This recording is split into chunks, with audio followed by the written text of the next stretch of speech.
క్షరపురుషుడా అక్షర పురుషుడా అన్న గొడవ ఒక్క మానవోపాధిలోనే పరిష్కారం అవుతుంది. మిగిలిన ఏ ఉపాధిలో కూడా పరిష్కారం అవ్వదు. నేను అక్షర పురుషుడను అన్న నిర్ణయాత్మక స్థితి పొందగలగడానికి అవకాశం మానవోపాధి.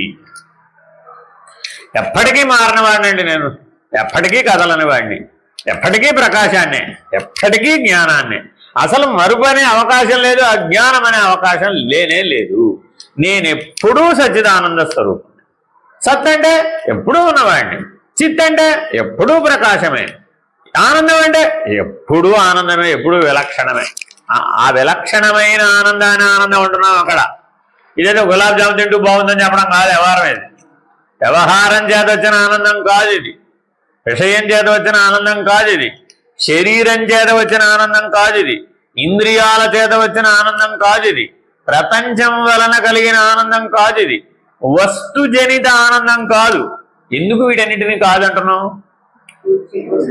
ఎందుకు వీటన్నింటినీ కాదంటున్నావు? ఎందుకు వీటన్నింటినీ కాదంటున్నావు?